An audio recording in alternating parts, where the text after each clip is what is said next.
The Princess of Pop, Britney Spears, is one of the most iconic and well-known celebrities in the world. Guys wanted to date her and girls wanted to be her. She has been in and out of the spotlight since her dramatic downfall in 2007, and more recently, she has sold her entire catalog of music, leading many to believe if Britney Spears is even still alive, and if so, is she okay? Follow me down the rabbit hole to learn more.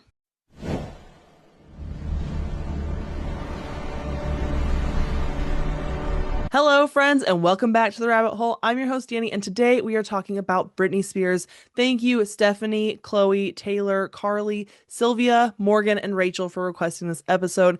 It's gonna be a long one, so buckle up for the long haul. But of course, before we get started, I love to thank our sponsors. So thank you, Wise Wolf Gold, for sponsoring my podcast. Guys, if you want gold and silver delivered straight to your front door for as little as $50 a month, go to rabbithole.gold right now. Britney Jean Spears was born on December 2nd, 1981 in Macomb, Mississippi. She was the second child of Lynn Irene and James Jamie Spears, between her brother Brian and her younger sister Jamie Lynn. Britney Spears started performing at the very young age of 3.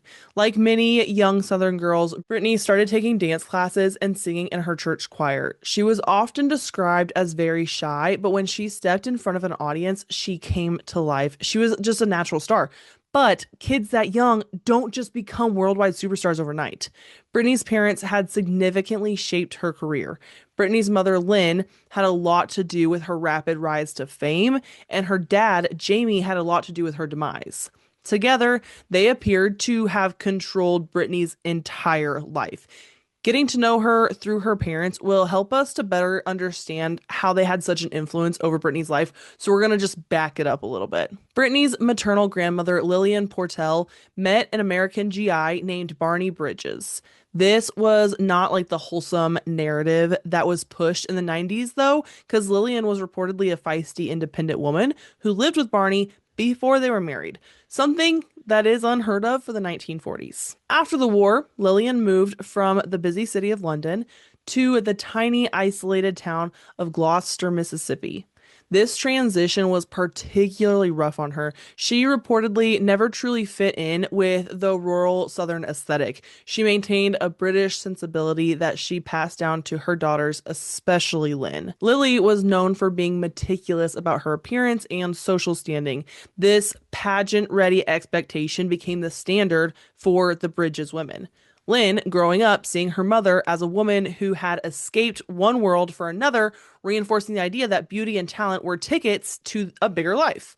So Lynn Bridges, Britney's mother, was raised in a household that valued performance not just on stage, but in social life as well. When Lynn married Jamie in 1975, it was a union of opposites. Lynn represented the refined Bridges Portell side, while Jamie represented the rough Spears lineage. This created a home dynamic where Britney saw her mother as the protector and the dreamer, while her father was the volatile force they had to manage. Because Lynn's own family had faced financial instability, she viewed Britney's talent not just as a gift, but as a stabilizer. The Bridges women were survivors, and Britney was the ultimate survival mechanism for the family that was constantly one paycheck away from a Spears-style collapse. Lillian didn't lose her British identity when she moved to Mississippi. She just weaponized it. In a town where most women were wearing housecoats, Lillian was known for her city style and high standards. Lynn often spoke of how her mother Lillian insisted on a level of poise unusual for the little town. This translated directly into Britney's early years. Britney wasn't just playing in the dirt, she was being groomed for the stage from the moment she could walk.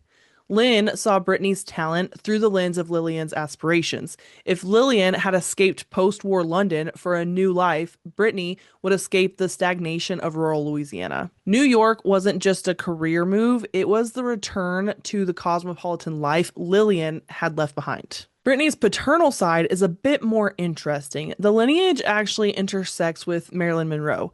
Their connection meets at a couple named Richard Scott, one of the earliest settlers of Providence, Rhode Island, and Catherine Marbury, a religious activist who was famously exiled from Massachusetts for heresy and was the sister of the famous Anne Hutchinson. While they share only a tiny percent of DNA, side by side, they appear nearly identical. On top of all that, many people believe they share the same spirit. Both are famous for being misunderstood blonde American icons known for their baby-like voices while being worldwide sex symbols almost by accident, although they both embrace the role the public gave them. They also both share this common ancestor, Catherine Marbury, who was herself a heretic, exiled for her beliefs. It makes you wonder if they share the same spirit or if that fraction of DNA they share is really that strong. Switching gears to a closer paternal lineage, Britney's grandfather, June Austen Spears,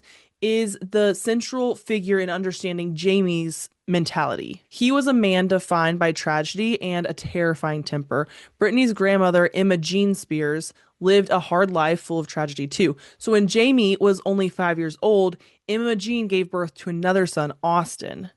At just 3 days old, he passed away, and this led Emma Jean down this really dark journey of mental health decline. For the next 9 years, she would attempt to take her own life on at least 3 separate occasions. She would be in and out of mental hospitals and frequently spend time at baby Austin's grave. The 9 years of mental distress culminated in tragedy when Emma Jean went missing in 1966, when Jamie was 14. She had been declared missing, but was later found at Austin's grave after killing herself with a shotgun. Following the suicide, June Austen's household became a place of survival rather than nurturing. June Austen was reportedly an alcoholic who was physically and emotionally demanding. June Austen had a background in the Air Force and he ran the home like a boot camp. This command and control style of parenting was the only blueprint Jamie had for how a father interacts with his children. Growing up in Kentwood, Jamie was a talented athlete, a star quarterback, and a baseball player. However, his identity was tied to physical dominance and winning at any cost. Jamie began drinking early on, a trait he inherited from his father. This created a Jekyll and Hyde personality, the charming, hardworking Southern man versus the unpredictable, aggressive alcoholic. The Spears men were often jacks of all trades, but masters of none.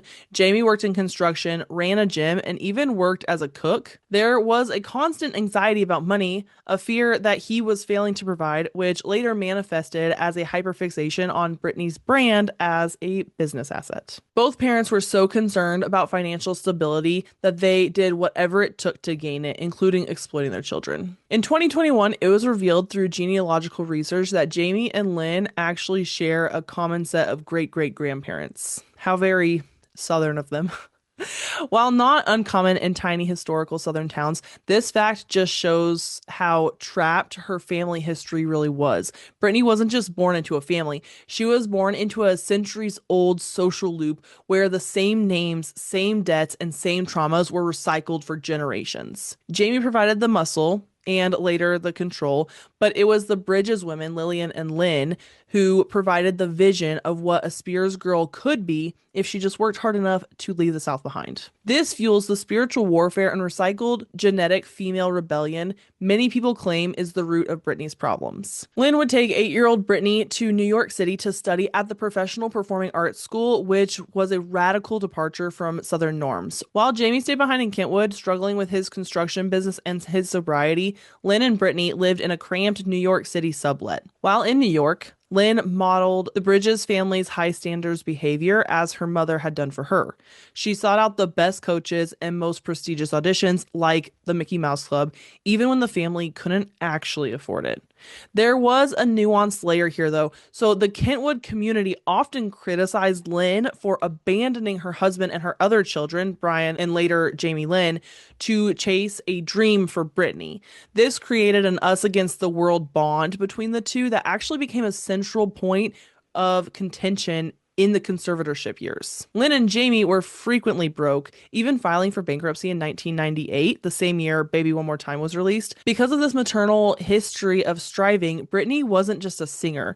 She was a reparative child. She was meant to heal the family's financial wounds and fulfill the high-class destiny that Lillian Portell had brought over from London, but never quite achieved in the South. Meanwhile, in the traditional rural Southern patriarchal view Jamie was raised in, the head of the house controls the assets and the movements of the women. Jamie didn't see a 26-year-old pop star. He saw a wayward daughter who needed to be reined in by the family patriarch, just as his father reined in his family. Jamie likely viewed himself as the hero who stepped in when Britney was at her lowest. He seemed to believe his own narrative that he was protecting the golden goose from outsiders, even if the protection looked like imprisonment to everyone else. And it did. Britney became the product created by Lynn's ambition, but managed by Jamie's iron fist style of parenting. She was caught between a mother who wanted her to be a star and a father who wanted her to be a subordinate. Britney was born in Mississippi, but raised in Kentwood, Louisiana. Her mother says she chose the name Britney because it means from England, and she began performing almost as soon as she could walk, starting dance lessons at the age of 3 and singing at her local Southern Baptist church choir. At just 8 years old, Britney traveled to Atlanta to audition for the revival of the Mickey Mouse Club. While she was rejected for being too young from that particular Mickey Mouse Club, a casting director recognized her talent and actually helped her to enroll in the Professional Performing Arts School in New York City. She landed her first professional role as an understudy in the off-Broadway musical Ruthless and appeared on the TV talent show Star Search in 1992, where she actually won the first round but ultimately lost the competition. When she was 11, Britney successfully auditioned for the all-new Mickey Mouse Club.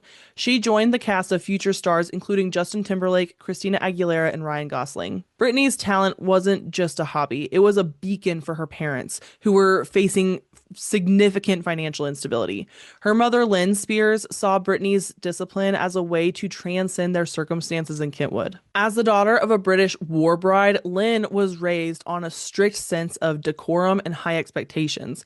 This perfectionist standard was a significant factor in how she managed Britney's early career. When the Mickey Mouse Club show was canceled 2 years later in 1994, she briefly returned to Kentwood for high school, where she played basketball and lived a relatively normal teenage life like anybody would. However, while Lynn had been in her stage mom era, Jamie started struggling with alcohol. Home life for Britney and her siblings became very unstable. During this time, it was reported that Lynn set 14-year-old Britney up on a date with a high school senior, Reg Jones. He said in an interview at the time Lynn approached him, he hadn't seen Britney as a date, but just as like this little girl.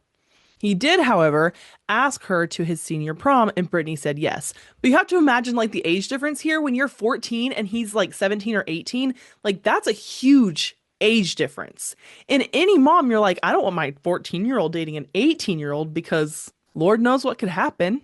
But not Lynn Spears. She said, you guys just go ahead. But it might have to do with the fact that Reg Jones seemed to come from a pretty wealthy family. So in an interview, Reg Jones goes on to talk about the home he grew up in, a 14,000 square foot 3-story plantation home equipped with a theater and a pool. Reg gave a tour of the home, showing the basement where he stayed and the bed he shared with Britney, the tub she enjoyed bathing in, and the elevator where he said they shared a lot of kissing. He was asked in the interview if he was the one who deflowered her, and he laughed and said to the interviewer, quote, Reg Jones, Regjones, he literally spelled it out, took Britney's virginity, end quote. What a real gentleman Lynn picked for her daughter. Literally. Why would you do that to her? Britney recently confirmed in her memoir that Reg Jones was, in fact, her first. In 1997, she was led back to music. She recorded a demo tape that caught the attention of Jive Records, leading to a developmental deal. Britney was then sent to Sweden to work with producer Max Martin, resulting in her debut single and album. The single, Baby One More Time, was released in late 1998. This iconic music video featuring Britney in a stylized Catholic schoolgirl uniform was a cultural sensation. She continued dating Reg long distance, writing letters to one another. As soon as she hit the global stage in 1998, Britney's personal life became public property. She was famously pressured to discuss her virginity in almost every interview, creating this good girl persona that she felt she had to maintain to protect the family brand. The debut album, Baby One More Time, released in January 1999 and debuted at #1. It became the best-selling album by a teenage artist at the time, establishing her as the face of teen pop revival. By early 2000s, Britney had transitioned from a teen idol to a global icon, increasingly asserting her own creative voice. She released her second album, Oops, I Did It Again, which broke records by selling over 1.3 million copies in its first week and shaping the lives of millennials everywhere. I know I had a copy. It was like one of the first albums I ever had. That same year, she confirmed her high profile relationship with Justin Timberlake. This was the first time the public saw her as an adult woman with a personal life rather than a child. However, even this was highly managed. They were the golden couple of pop, and the pressure to be perfect remained immense. While the public saw matching denim and Super Bowl performances, the reality was a relationship strained by infidelity, a hidden pregnancy, and a sudden cold ending. Britney has since revealed that Justin was unfaithful several times during this period. One notable instance involved a member of the British group All Saints.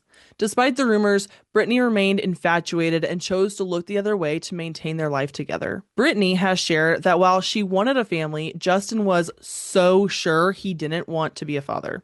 This led to a private, agonizing abortion at their home, an event that left her deeply traumatized while she continued to maintain her high energy public persona. By 2001, the perfectionist standard inherited from her maternal lineage began to clash with her desire for autonomy. This marked a pivot toward a more mature, provocative image. She performed I'm a Slave for You at the MTV Video Music Awards while draped in a live albino Burmese python, a moment that became one of the most famous images in pop history. In September 2001, the world shifted.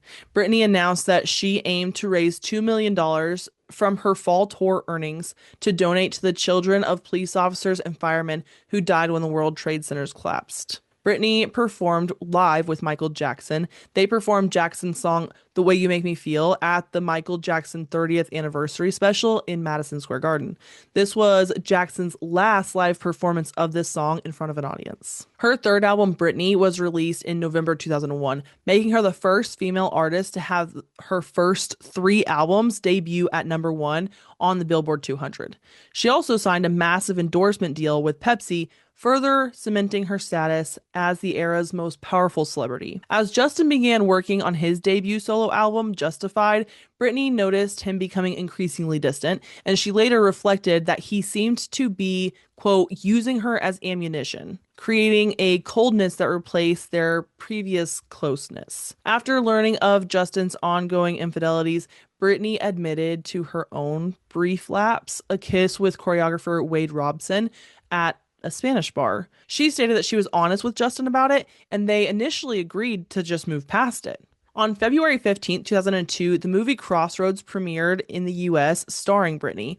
Justin was interviewed at the premiere, appearing uncomfortable and jealous of the kissing scenes between Britney and her co-stars. Though Justin didn't admit his jealousy, he said it was uncomfortable to watch. In March 2002, while Britney was on the set of Overprotected Dark Child remix music video, she received a text message from Justin that simply said, "It's over." The director of the video recalled her sitting in her trailer, devastated, before she pulled herself together to finish the shoot, which was a testament to that work ethic fueled by the perfectionism of her mother. In November 2002, Justin released Cry Me a River, and by casting a Britney lookalike in the video, he successfully framed her as the unfaithful harlot who broke his heart.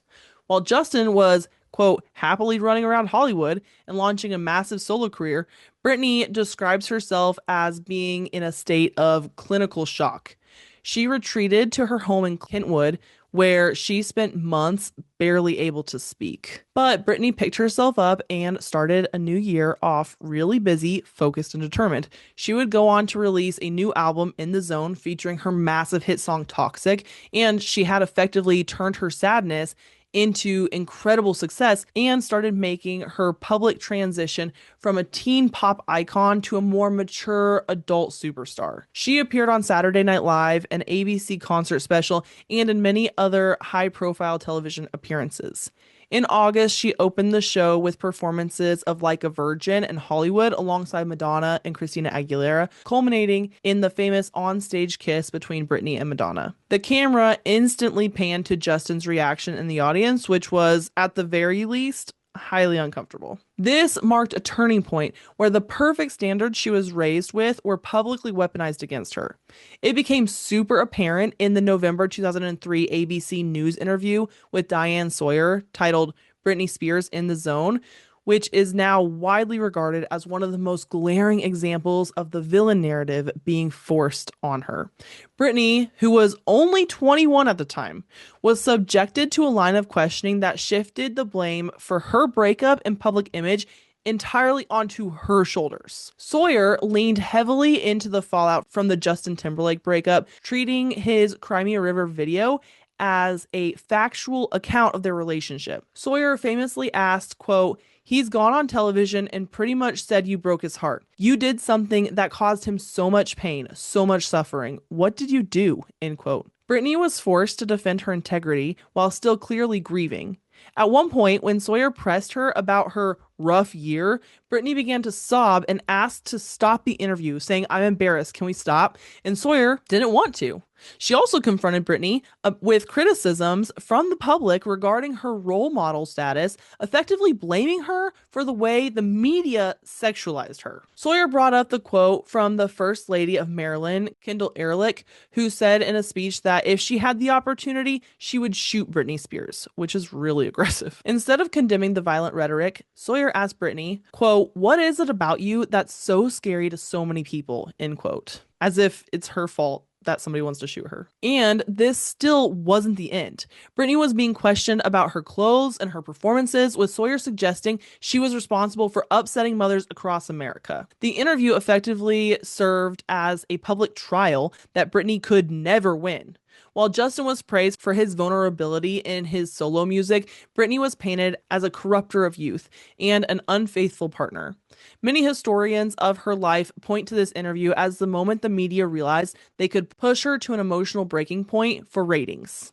It set the stage for the hyper-aggressive paparazzi culture that would define the next several years of her life. But also, it showcases so blatantly the double standard that is in our culture. The Diane Sawyer interview didn't just happen. It was a professional obligation forced upon her by her father and management during a period where she could hardly speak from the trauma of her breakup with Justin. Britney later revealed that after the interview aired, she felt humiliated and betrayed by her family for allowing her to be ambushed on national television. This set in the growing distrust for the adults in her life who were supposed to protect her. Just days after the interview, she released her fourth album.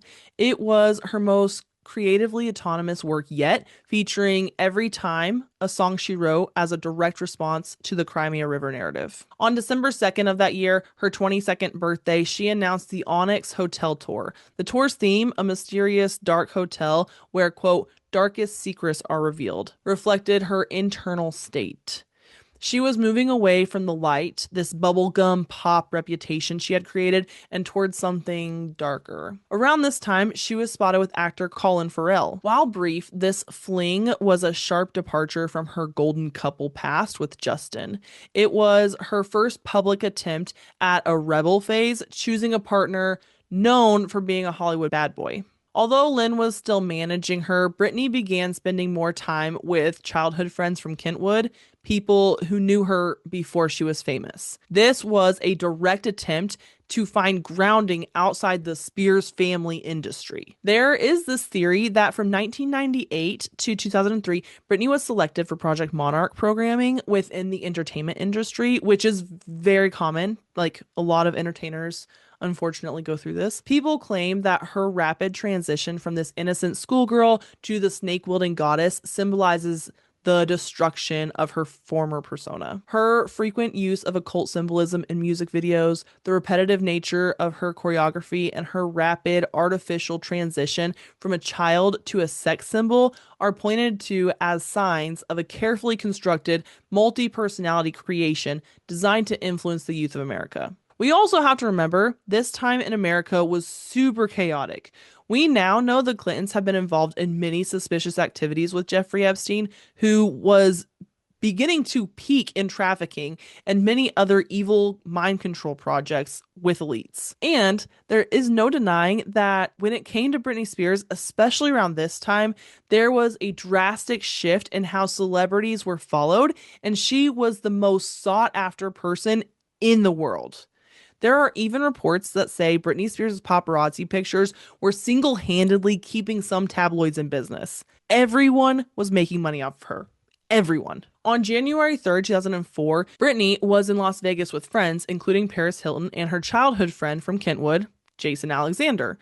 In her 2023 memoir, The Woman in Me, Britney describes her mindset as being, quote, drunk and very bored. Before going out that night, she and Jason spent the evening lounging in her suite at the Palms Casino Resort, watching Mona Lisa Smile and the Texas Chainsaw Massacre, which are very different movies. Around 3:30 in the morning, Britney suggested that they get married. She has since clarified that she didn't really view it as like this life-altering commitment. It was just like innocent fun, the kind of goof around Vegas wedding stuff that people do as a joke. The pair took a green limousine from the Palms to a little white wedding chapel on the Strip, and Britney didn't wear a gown.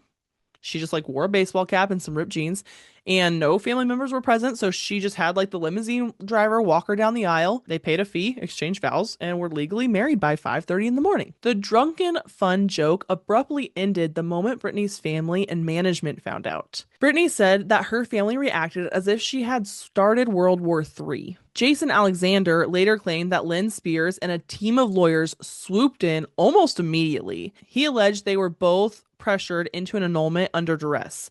Jason claimed the family tricked him into signing the papers by promising that if he and Britney still loved each other in 6 months, they would give them a proper large wedding. Once he signed, they changed Britney's phone number and he never spoke to her again. To get the annulment processed in record time, just 55 hours, her legal team used specific damaging language that would later be used against her. The petition stated that Britney, quote, lacked understanding of her actions, end quote, to the extent that she was, quote, incapable of agreeing to the marriage, end quote. Both things that say that she doesn't know what she's doing. While this was a legal shortcut to avoid a lengthy divorce, it publicly established this narrative that Britney was mentally incompetent or unable to make her own decisions. This want of understanding clause is often viewed by historians as the first formal legal brick laid in the path toward her eventual conservatorship. Britney began the Onyx Hotel tour that March with scheduled performances in North America and Europe. She met her backup dancer, Kevin Federline, at the Hollywood club Joseph's the next month. He had a daughter and a pregnant fiance at the time, but that didn't stop him from messing around with Britney. She had already performed concerts in North America and completed the European portion when, on June 8th, while filming the music video for her single Outrageous, her knee gave out.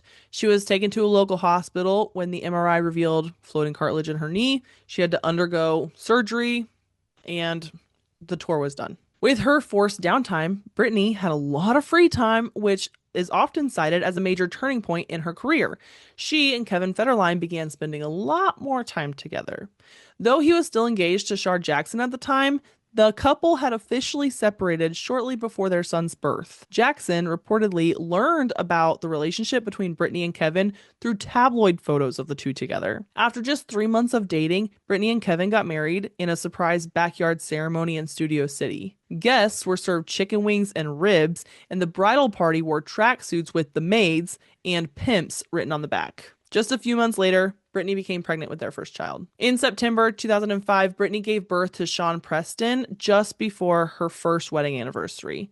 Britney had quietly suffered postpartum depression, which resulted in the media headlining photos of her in tears with her baby, which is just awful. One image in particular happened just after being swarmed by paparazzi while she was pregnant with her second son and holding baby Sean. So she actually tripped and Sean's head kind of like fell back a little bit, and she didn't drop the baby, but she was probably stressed out and she's got postpartum depression and she's pregnant. So she's kind of going through all these things. So she like runs into this restaurant with the baby and they're like taking pictures of her through the windows as she's crying, which just tripping and being worried about your new baby would be a hard thing to deal with on its own, let alone all the paparazzi and the postpartum depression. Like, it's really scary being a first-time mom. As I mentioned, she was pregnant with her second son, Jaden James, within 3 months of Sean Preston's birth. It is generally known that becoming pregnant so soon after a pregnancy, especially already having postpartum depression, can cause a condition known as perinatal postpartum psychosis, or PPP. Between rapid hormone changes, significant stressors, sleep deprivation, and any pre-existing mental health struggles, there are major triggers for psychotic symptoms. This leads to February 2006, the infamous driving incident. Britney, who we know was around like 3 months pregnant at the time, was photographed driving with her infant son in her lap. She would later explain that the incident was a panicked reaction to a frightening encounter with paparazzi, but the media actually used it against her to like frame her as this unfit mother. TMZ came out much later and said they changed their policy because of this event, noting that they recognized the paparazzi chasing Britney and her baby created a dangerous situation and that something wasn't right about it, which, yeah, duh. This goes for anyone, especially when there's a child involved. But there should be some restraints on how far paparazzi can go when trying to take pictures of celebrities. The people in Britney's life should have been trying to encourage her to get help at this point, especially with her postpartum depression. She should have had an entourage of people around her, like her family. She had plenty of money. She could have paid for anything. Right? They could have paid for help for postpartum depression. They could have paid for a nanny. They could have paid for somebody to just go out and run her errands for her. But at the same time, maybe she just wanted to leave the house. Like being a postpartum mom, sometimes you just need to get out of the house so you don't go crazy. Either way, instead of caring about her and her babies, it seemed like her mental health was actually exploited and just used as a weapon against her. In May of 2006, Britney made a surprise appearance on the Late Night Show with David Letterman, and she officially announced she was expecting her second child with husband Kevin Federline. The next month, in June, she sat down with Matt Lauer on Dateline NBC. She tearfully addressed the relentless media harassment and defended her parenting skills. And she also famously stated, quote, "I'm not perfect, I'm human," end quote. Which, first of all, how heartbreaking is that? I don't think many first-time parents can say they did everything right. Again, she could have hired somebody to run her errands for her because she knew that she was going to get harassed by the paparazzi, but maybe she just wanted to leave the house. Like, I don't know. I go back and forth because I'm like, you know that paparazzi is going to chase you. You're Britney Spears.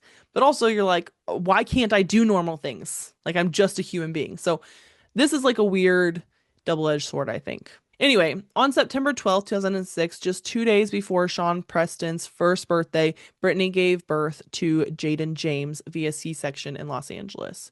In her memoir, The Woman in Me, Britney describes her second pregnancy as a time of significant isolation and emotional distress. She says she felt abandoned by Kevin, even claiming that she flew to New York while she was pregnant with Jaden to see Kevin, but he refused to meet her. She also says that he would spend a lot of time in Las Vegas shooting music videos and pursuing his own career interests, leaving her alone while she was pregnant and caring for their first son, and dealing with postpartum depression, and dealing with paparazzi. She describes herself as being in a bubble during this time, dealing with the physical and mental toll of back-to-back pregnancies. Since Jaden was conceived 3 months after the birth of Sean Preston, Britney was literally raising an infant while navigating a high-stress, high-profile second pregnancy. It is also worth noting that Britney often looks back on this period as the beginning of the collapse that the media exploited while she felt she was simply a struggling young mother whose husband had completely checked out. Just 8 weeks after Jaden was born, Britney filed for divorce from Kevin. This was worldwide news, of course, that created a major uproar. The women on The View made a special announcement on their show that had a loud celebration. The audience stood up and cheered, and everyone clapped. Tabloids everywhere made this their front page news. Paparazzi were more reckless than ever, trying to get even a glimpse of Britney with her kids. Her kids. Why can't you leave the children alone at least? One thing to note about Southern women in general, especially considering who her mother is that they are trained to be respectful and sweet while smiling through grief in public. There's actually a song that makes this point perfectly by Miranda Lambert called Mama's Broken Heart. And it literally just talks about how it doesn't matter that your heart's broken. You need to put on a smile and get out there. The world doesn't need to see you breaking. It's very ladylike to be strong all the time. Nobody wants to see your tears. This was especially true for Britney Spears. I say all this because some people wonder why she was so nice to paparazzi, accusing her of liking the attention, even though she was known for being very polite to photographers and joking with them, and sometimes even bringing them coffee or snacks. For people who do not fully understand her upbringing, it would be easy to mistake her over kindness for enjoying the attention. Still, in reality, Southern ladylike behavior mixed with being constantly told to please the public by her mother and having to navigate an alcoholic father all culminate in a natural response of attempting to control chaos with cooperation and joyful hospitality. She's just a people pleaser. And she's literally been bred and groomed into it. This is why the shock of 2007 Britney hit her public reputation so hard. Britney was transitioning from being a mega pop star to a wife, and then in less than 2 years, a single mother to two babies. The start of 2007, which should have been a fresh start to a new year for her, was immediately trampled on when her aunt Sandra, whom she had said in her memoir was like a second mother to her, passed away from ovarian cancer. There was an increase in the aggressive presence of paparazzi following her every move during this time, which led to frequent negative confrontations. In early February, she made a brief visit to an addiction treatment center in Antigua, only to leave less than 24 hours later. By mid February, she was captured in the now infamous footage entering the hair salon in California where she shaved her head. As she was trying to leave, the paparazzi blocked her vehicle, so she got out and literally smashed his car window with an umbrella. After that incident, she checked into the Promises Treatment Center in Malibu, where she remained for several weeks. In March, she completed the program and was successfully discharged. She was seen spending time with her children and making efforts to return to some sense of normalcy. However, there was still a constant presence of paparazzi and photographers posted outside her home, taking pictures of her through her fence, trying to get into her yard, and when she tried to leave, chasing her wherever she went. She literally had no privacy or peace at all. No matter who you are, I can't imagine any young mother handling that well. You just want to play in the yard with your kids, but you're worried some creepy guy is in the bushes taking pictures of them. So you try to leave and go somewhere else, and the same creepy guy follows you with your children.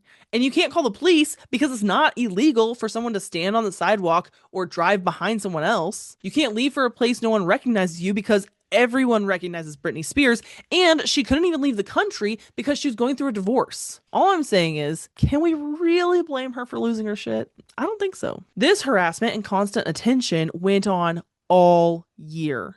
That kind of year would be bad for any perfectly normal human. Still, for Britney, she was painted as a person having mental health instability, framed as having outbursts against photographers and being a bad mother. Britney really just needed a break at that point. However, instead of finding a place where she could relax out of the spotlight, she found herself at a Diddy party. On September 7th, Britney was pictured with Diddy and Paris Hilton at a nightclub, where Diddy's ex-girlfriend Cassie later testified that it was her 21st birthday and the place where she and Diddy made their relationship personal rather than professional. Later that night, it was reported that the group moved to a second party at the Hard Rock Hotel, where she was pictured very glassy-eyed, staring up at Diddy.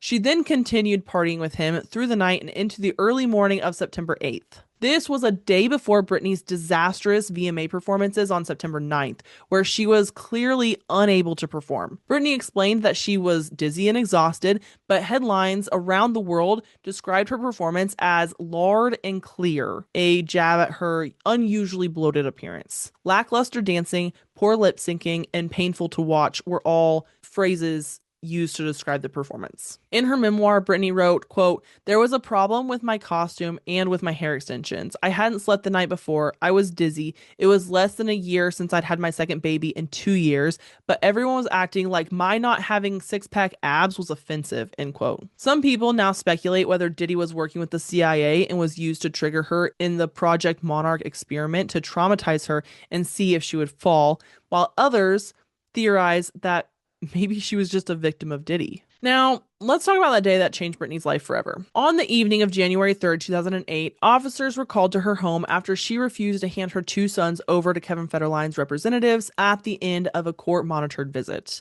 According to her manager, Britney and the boys had a great visit, and she had always made sure that the boys had like new clothes, had eaten well, and that she bathed them before sending them back to their father. However, this evening, he says, Britney told Kevin's representative she needed an extra hour to bathe the boys. The representative was like, "Cool, no problem. Have your extra hour." However, when Kevin's team arrived to take the children, the situation escalated rapidly. The message had not been communicated to the team by the representative that she was going to have an extra hour. So from here, the story gets skewed.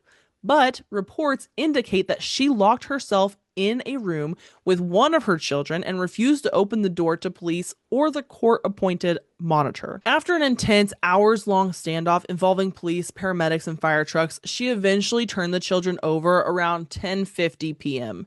She was then transported to Cedars-Sinai Medical Center on a gurney, visibly distressed, and placed under involuntary psychiatric hold. Sam Lutfi, her manager, claimed at the time Britney went willingly and that her psychiatrist was the one who determined the intervention was necessary.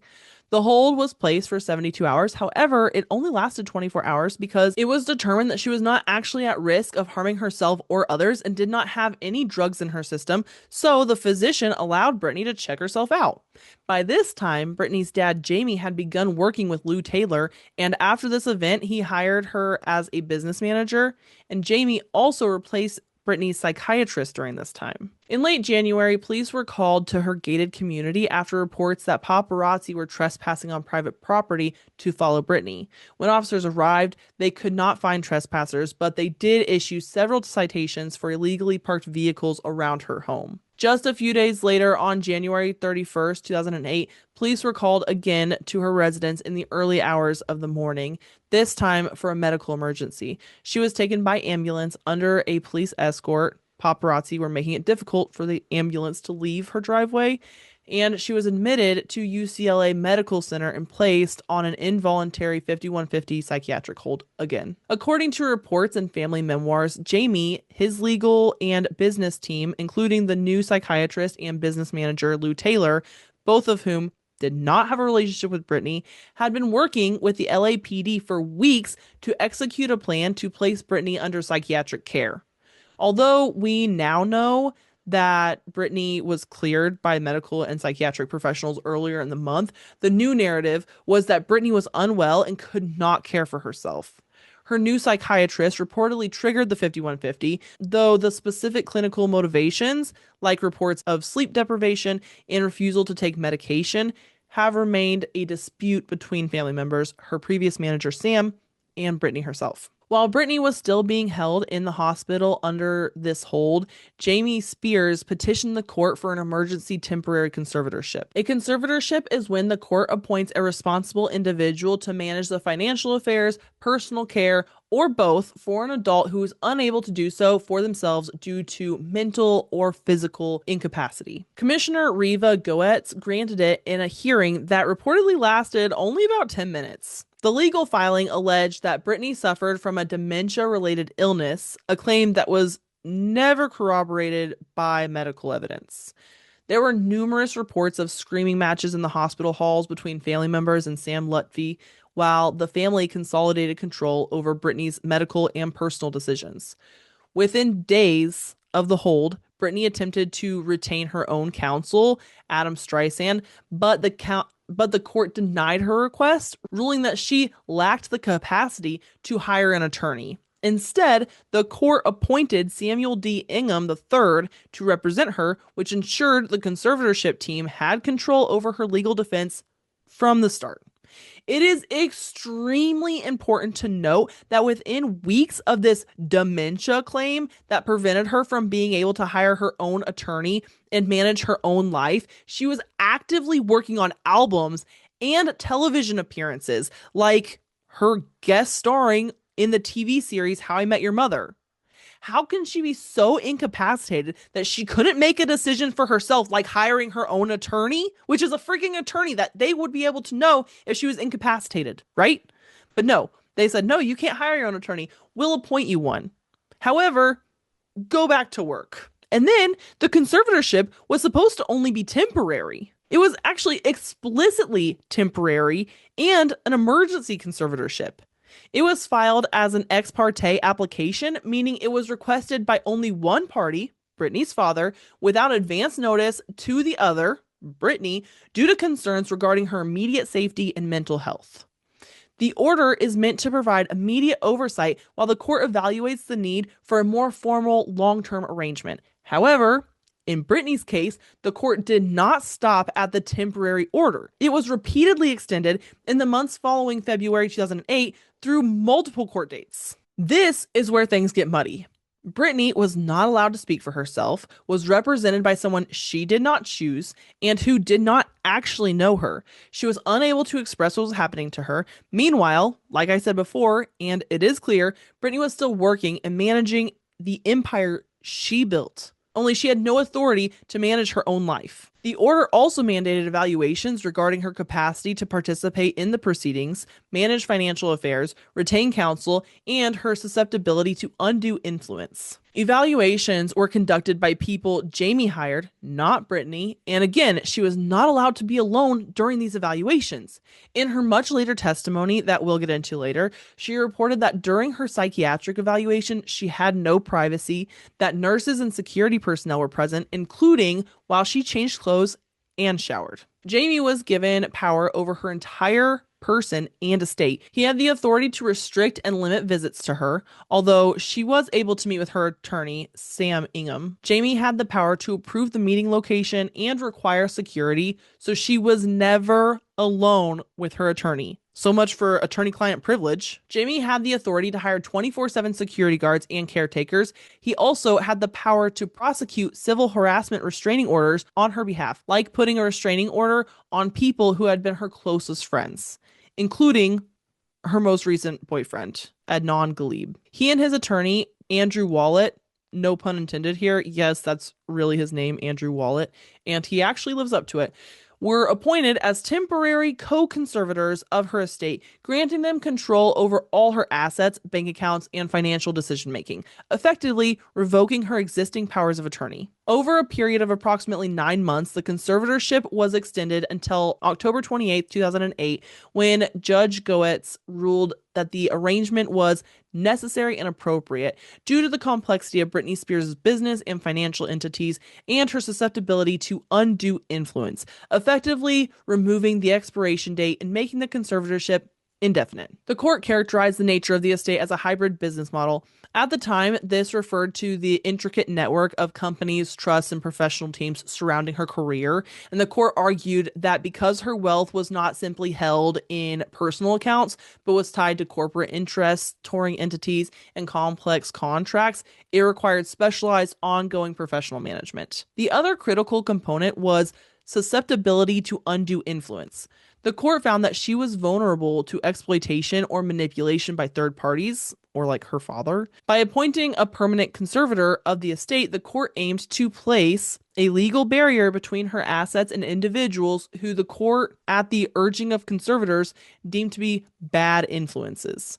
So, the judge took Britney's abusive, alcoholic father's word for it and allowed him to essentially own her, understanding that she was vulnerable to being taken advantage of. What?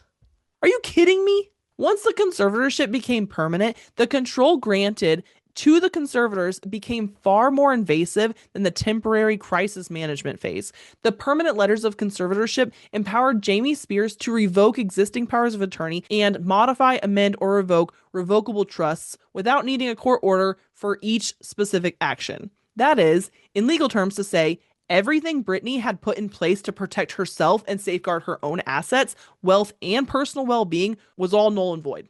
And now, in the hands of her father.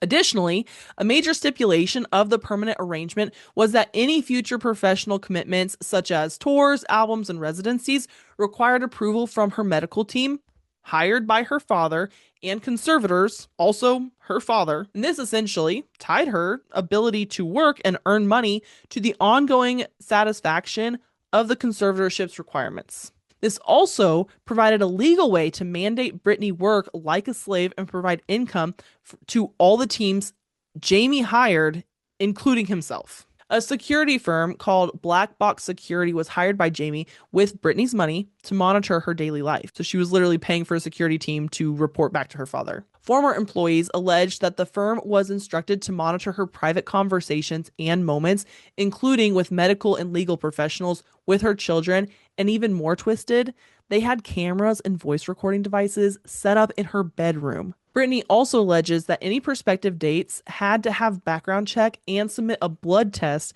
before they could go on a first date. And then the staff working for her dad would contact the date and disclose all of her medical and sexual history beforehand. Talk about invasive. And also, like, isn't that a HIPAA violation? Although Jamie can consent to that. He can give her medical information to anybody if he wants to. He could just put it on TMZ. In 2009, she began dating her talent agent, Jason Trawick, who had been working for her dad since 2008. They became engaged in December 2011, and in April 2012, he was officially added as a co-conservator of her person. He was granted legal control over her daily decisions, such as the food she ate, the clothing she wore, and even the medical care she received. However, he did not have control over her financial assets. Their relationship did not last, and in January of 2013, he called off their engagement, and he was also removed as a co-conservator. Almost a year later, on December 27, 2013, Britney began a 4-year residency at the Axis Planet Hotel Resort and Casino. The residency was called Britney, Piece of Me. It was originally supposed to last only 2 years, but because it was so successful, it ran for an additional 2 years. She later claimed that she had no control over the set, the timing, the moves, or the songs. She also had a lot of time to work on new moves in music, and that she desperately wanted to change things up for her fans and give them what they deserved, but no one cared. No one wanted to listen to her. She was just a work machine for her father. October 2016, Britney met Sam Asghari, a model, actor, and fitness trainer who was playing the role of her love interest on the set of a music video for Slumber Party. And just a few months later, in January 2017, they made their relationship Instagram official. When Sam met Britney, they had an immediate connection. They exchanged phone numbers and began talking about everything. Their initial interaction led to a sushi date and the beginning of their relationship. Britney and Sam's relationship would begin to deepen over the next few months, and Britney says Sam was supportive throughout her conservatorship and that they would go on hikes and they would work out and attend public events together. Like they went to the 2018 GLAAD Media Awards together. And during this time, Britney frequently spoke of Sam as a source of inspiration who helped her feel like the luckiest girl in the world. In 2018, Britney described the conservatorship as becoming increasingly strained. In her book, she talked about her mother and sister going on beach trips to a beach house that she bought, and her family was living their lives while she worked day in and day out, following the strict rules set by her father. She recalled a little girl she worked with in a dance class that she taught, so she actually bumped into this little girl and she was so concerned about her. She like kept making sure that she was okay, and she was so worried, right? And the little girl reportedly told her that like it's fine. This kind of thing happens in dance classes all the time. It's like not a big deal. And Britney said that in this moment, she realized she was more worried about the comfort of this little girl that she was teaching a dance class to than her family was worried about her comfort through this conservatorship. It dawned on her that she had been creating a life for her family, working for their livelihood, and they did not care for her even a fraction as much as she cared for that little girl she accidentally bumped into. She later testified that she felt forced to perform on the Piece of Me World Tour in 2018 out of fear that refusing would result in legal or financial repercussions. Also in her memoir, she confirmed that another residency was supposed to be announced for the following year, and in 2019 she was introduced to a huge audience in Las Vegas, rising from the stage as fans and press awaited her announcement. So all these people are like waiting. She admitted, like, she waved to him, she signed some autographs, and then she's like, I'm out of here. She just left. And according to her, her father was pissed. Following the cancellation, speculation regarding her well-being intensified. In March 2019, Andrew Wallet, her conservator from the beginning, unexpectedly resigned, leaving her father as a sole conservator. That period of uncertainty and perceived lack of control fueled the Free Britney movement. Although at the time she did not know about the movement, fans have begun to question the management of her life and estate. In April 2019, Britney said she was with one of her bodyguards when she received a call from her mother who claimed the police were after her and that she needed to get to the beach house immediately. Britney was like super confused by this whole situation because she really hadn't done anything illegal. Like there's no reason that the police would be after her. And also like her mom doesn't just like urgently call her and need her to get somewhere. So she thought the whole thing was weird. So she's like, okay, I'm just going to go to the beach house. Obviously my mom needs something. When she arrived, she says there were helicopters and paparazzi, and her family had staged an intervention. While the public narrative was that she was taking time off for herself, this period became the key component to her later testimony about the abuse she endured. She described that her family coerced her into a Beverly Hills facility, forced her to take lithium, and denied her basic personal freedoms. She was set up in an isolated wing, which she had to pay $60,000 a month for. She could not leave, drive, bathe in private, or even shut her bedroom door. In her memoir, Britney goes on to say that she had been praying, she was miserable, and she was convinced at this point that her family intended to kill her or had hoped that she would give up and commit suicide in the facility. It was just after this that a nurse started showing her clips of fans discussing the hashtag Free Britney movement on a talk show. She said seeing those clips of people trying to figure out if she was being held against her will was, quote, the most amazing thing I'd ever seen in my life. She said this was a pivotal moment for her. It helped her realize that her fans were aware of her situation and were fighting for her when she felt completely alone. The ultimate catalyst that made the hashtag Free Britney movement a turning point was in mid-April 2019. Comedians Tess Barker and Barbara Gray, hosts of the Britney's Graham podcast, released an episode featuring an anonymous voicemail from a source claiming to be a paralegal with firsthand knowledge of the conservatorship. The source alleged that Britney had been forced into a mental health facility against her will in mid-January 2019 after refusing to take her medication and driving without permission, contradicting the official story that she had voluntarily checked in due to stress. Once the podcast aired, the hashtag Free Britney movement spread across Twitter and Instagram. Fans, known as the Britney Army, began acting as amateur investigative journalists, which, like, every mid-30s female is probably part of Britney's army. We're really good at finding things on the internet. They scored legal documents, analyzed inconsistencies in Britney's social media posts for coded distress signals, and tracked the movements of those managing her conservatorship. The movement was propelled by people like Kevin Wu at Free Britney LA, who use social media to organize, provide updates on court hearings, and act as a hub for information. By late April 2019, the movement moved offline and supporters began gathering in person outside the courthouse in Los Angeles. The media could no longer ignore this activism. Outlets like TMZ promoted the voluntary stay narrative. They talked about fans as conspiracy theorists, which, like, I'm pretty sure at this point it's just a phrase that means people who do their own research and, like, actually care about the world. But even TMZ eventually shifted its view.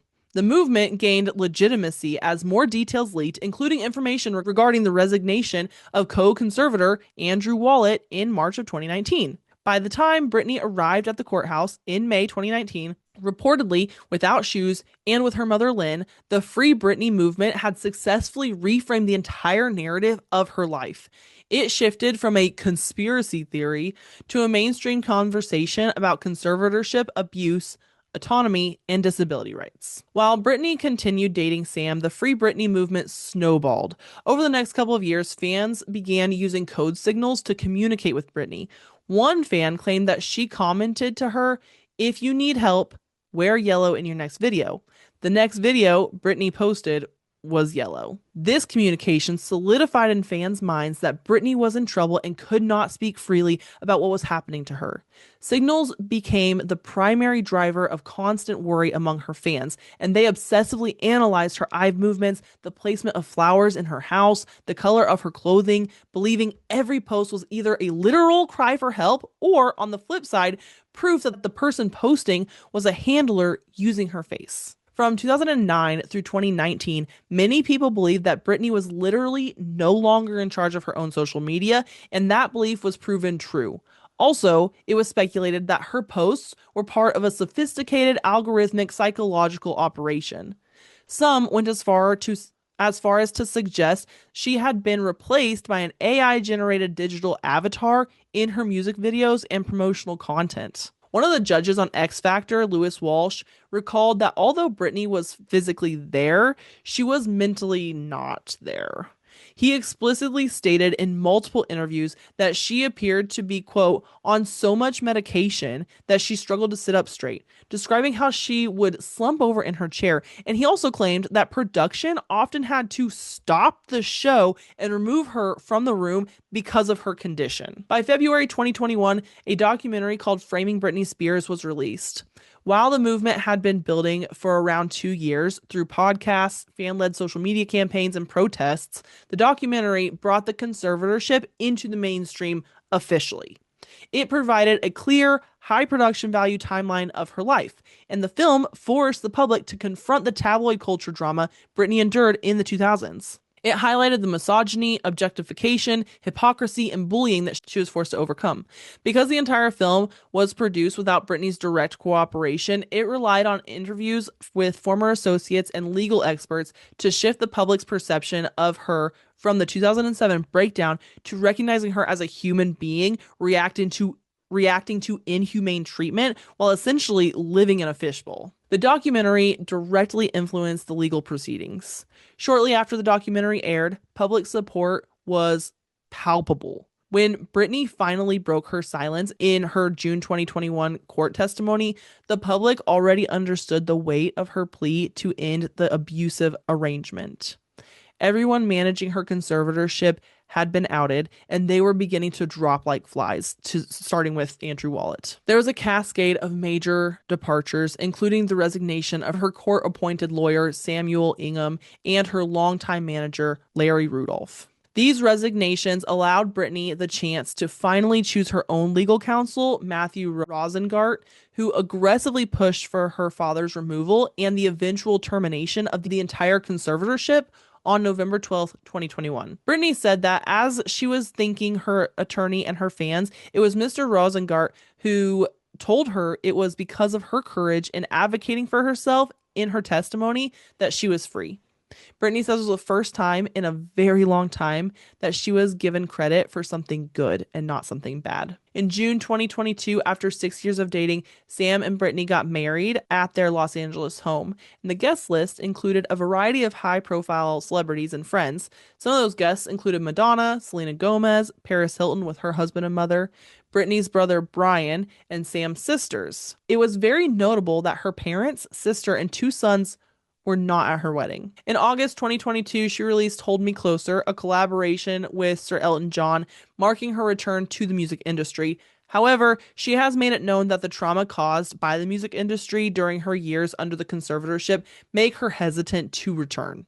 Just a little over a year later, in August 2023, Sam filed for divorce. He cited irreconcilable differences as a reason for the split. However, Britney expressed that she was shocked but couldn't take the pain anymore. Many people have speculated that the couple had been experiencing ups and downs for a while, with frequent arguments over various issues, marriage stuff. There were rumors that Sam actually threatened to release extraordinarily embarrassing information about Spears unless she agreed to renegotiate their prenuptial agreement. However, Sam's representatives have denied these claims and stated that there were no negative intentions toward Britney, that the divorce ended in May of 2024 in accordance with the original terms of their prenuptial agreement. One of the most talked about theories about Britney today is whether she ever actually regained her true freedom, or if the version of Britney we see today is a product of a deep fake or a continuation of the same industry control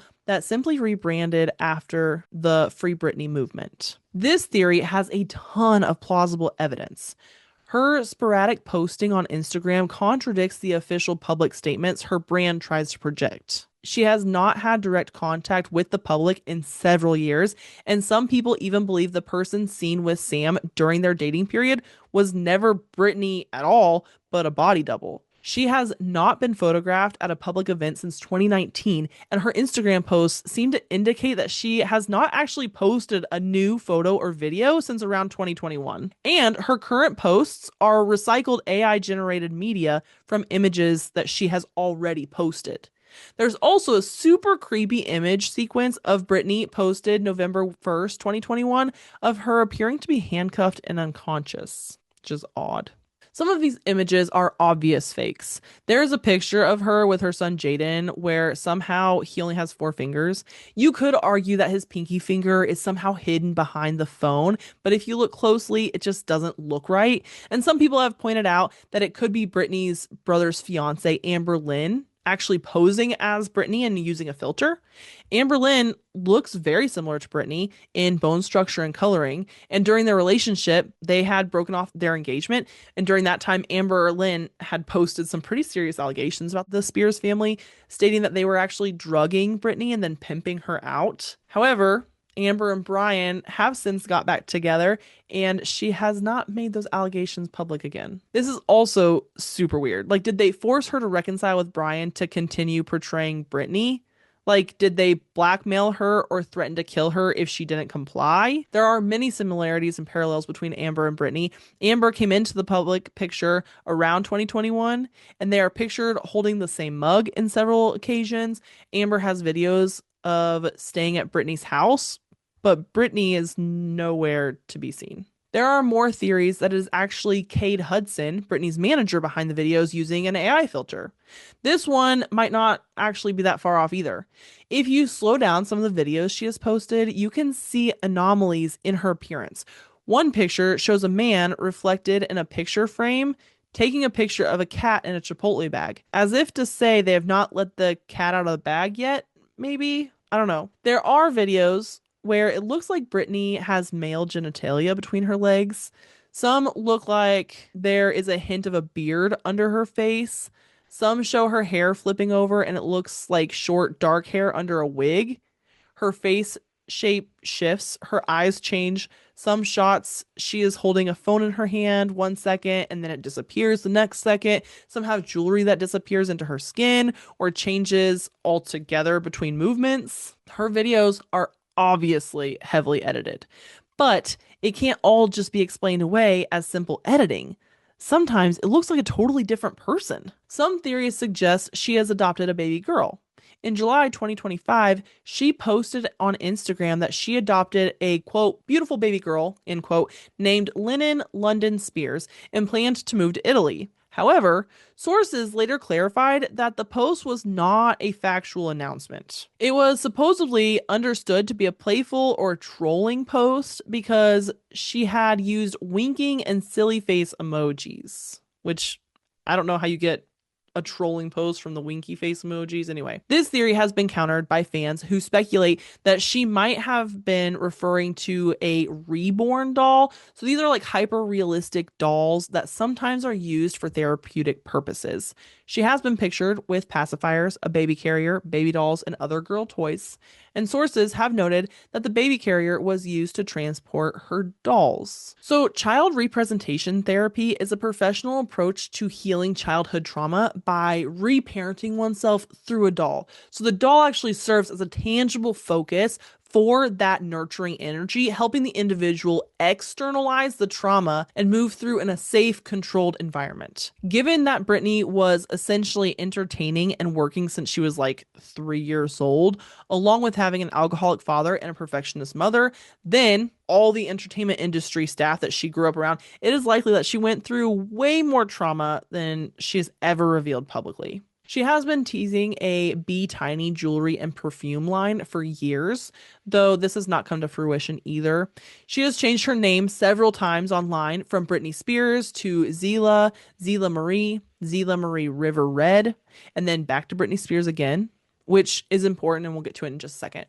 Her name has also mysteriously come up in the Epstein files 2 different times. In one email to Epstein from something called No Workout Free Trials, there is a single statement that says, quote, "Don't lose out, just lose it. Britney Spears did it." End quote. It is followed by a hyperlink that doesn't work anymore, but when you go to the root webpage, it is a photography site. The subject of the linked webpage, though, is Isaacson Walnut. So I Googled that, and the first thing to come up was an Isaacson dining set on Wayfair.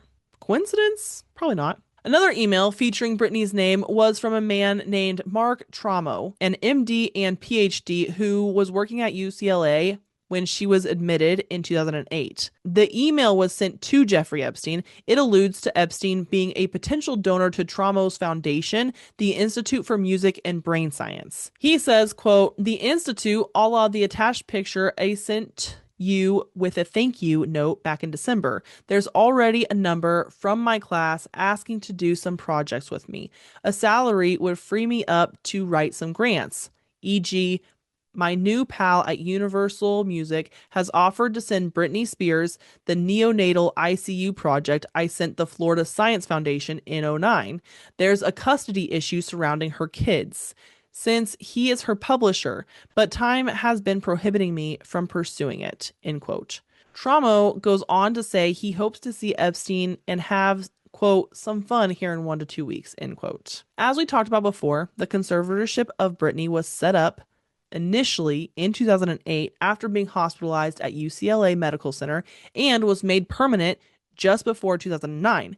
Back then, the hospital made a statement that 13 hospital workers were fired for quote unquote snooping in Britney Spears' medical records, which also makes me think about the Lilith episode. If you heard that, you'll probably remember that the number 13 was closely associated with chaos, rebellion, and a divine feminine spirit. You don't have to worship numerology to see the correlation, not to mention that Britney was locked into a conservatorship for 13 years as well. What's up with that number 13? Anyway, getting back on topic, the way the email was worded makes people wonder what was done to Britney against her will during the conservatorship. The way Tramo says that his pal at Universal quote unquote offered Britney, knowing what we know now, that she was not able to consent to any decisions made about her, makes us wonder if she was used in an experiment involving babies, because they're talking about the prenatal ICU.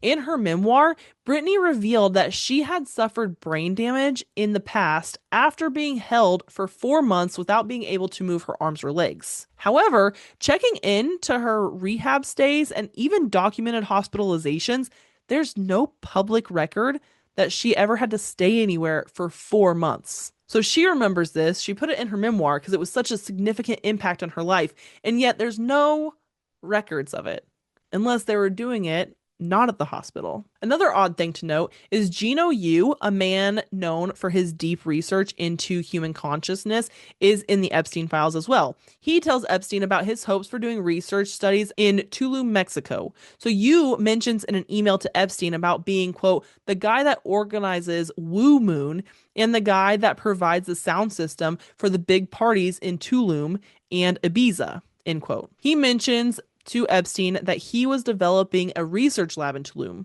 Later, Epstein told Yu about his funding Mark Tramo's foundation on music and the brain. In Britney's Instagram videos, she is seen many times wearing a hat that is actually known as a Tulum hat. And she seems to have one in every single color. With her frequent trips to Mexico, it brings up a lot of questions. Also, the name she went by, Zila, means woman in Mexican indigenous language of Zapotec. The word also comes from a flower found in Oaxaca, Mexico, which is just a short boat ride from Tulum. I have a lot of questions, but no real answers. There is a lot of speculation about whether all this is connected. Is she connected to Epstein, Mark Tramo, and Gino Yu? Were the experiments done on her for music and brain research that left her brain damaged? I don't know, but there's a lot of mysterious signs that something did happen. In February 2026, Britney sold her entire music catalog for $200 million. This move has had people talking about her again and begging for her to address her fans publicly in person, because again, we have not seen her in person since 2019. Many people have called the FBI to check on her, and police have showed up at her door, and nothing has come out publicly about where she is. Maybe she is perfectly fine and going through like a healing journey. I don't know. She's totally allowed to do all that, but we're concerned about her safety. And she was so excited about the Free Britney movement back in 2019 when it started that you think that she would come out and be like, I'm good. I'm safe. Like all good. But if she really was sending us these signals through Instagram and all these different posts, then you think that she would want to officially tell us that she was okay. Just after the research for this episode was done, news came out that Britney had been arrested the night before for a DUI. Since then, TMZ and many other sources have claimed that she took police on a high-speed chase for an hour, fought law enforcement, and then was found to have smuggled over Adderall from Mexico in her car. However, the Ventura County Public Information Officer debunked all of that and said Britney was pulled over for speeding and erratic lane changes. She was suspected to be under the influence of drugs and alcohol and was taken to the hospital for a blood draw. No drugs were found in her vehicle and the blood tests were still pending, but they did find that her blood alcohol level was a 0.06. The legal limit is 0.08, meaning the only law that she actually broke was driving too fast and changing lanes too quickly. Her court date is set for May 4th, where she will hopefully get more information. And she was arrested around like 9 p.m. She was booked into jail at 3 a.m. and then released around 6 a.m. So she didn't even spend like that long in police custody, all things considered. But maybe during her court hearing in May, we'll actually get to see her. And these things happen all the time. And although I am not excusing driving while intoxicated in any situation, no matter who it is, I don't see anyone calling for a conservatorship on anyone else other than Britney after having an incident like this. The same energy was not given to Justin Timberlake or anyone else who has done a lot more than Britney.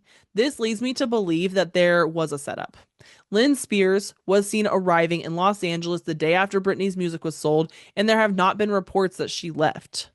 Was she being set up by Lynn or someone else in her close circle? It was also mentioned that just a couple weeks ago, she fired her entire sobriety coaching team. Did she find out someone was snooping on her? Maybe. Britney's manager, Kate Hudson, made this statement after her arrest. Quote, "This was an unfortunate incident that is completely inexcusable. Britney is going to take the right steps and comply with the law, and hopefully this can be the first step in long overdue change that needs to occur in Britney's life. Hopefully she can get the help and support she needs during this difficult time. Her boys are going to be spending time with her. Her loved ones are going to come up with an overdue, needed plan to set her up for success for well-being," end quote. I don't know who he's calling her loved ones because it seems like everybody in her close circle doesn't actually care about her, but hopefully it is not the same people that took advantage of her in her conservatorship. I also cannot leave this stone unturned either. Just the day before Britney was arrested, she had a major win with a restraining order filed against a man who had been stalking her for a reported 13 years since 2013. So there's that number 13 again. The man was only identified as Donald. The individual has been engaging in disturbing online harassment and was arrested for trespassing after showing up at her Southern California home in 2025. This one is tough because there was a point where there weren't people believing the conspiracy theories about her, but the ones who did actually saved her life. And she has said that if it weren't for her fans, she wouldn't have been freed. So, do we leave it alone and wish her well? Do we keep looking into her and demand proof of life, wellness, and freedom? Probably. I think there will be a lot more coming out about her in the next few months. We'll hopefully see Britney doing well. As always, this episode has left me with more questions than when I started with. I think there is something going on, even if she's just being used to distract us from other news. We need to remember that Britney is a real human and deserves dignity and respect just like everybody else. But especially after everything she has gone through, she deserves a little bit of grace. Let me know what you think about all of this. Do you think that Britney is even still alive? Do you think it's AI? Do you think that she's been replaced by somebody? And of course, until next week, my friends, stay skeptical, and I will see you all then. Hey friends, The Rabbit Hole is an independent podcast written, hosted, and produced by me, Danny Mercy. Special thanks to Lindsay for research and writing. If you love the podcast, please leave us a 5-star rating and review wherever you're listening. Follow us on social media at rabbit.holepodcast and visit our website at stayskeptical.com for everything else.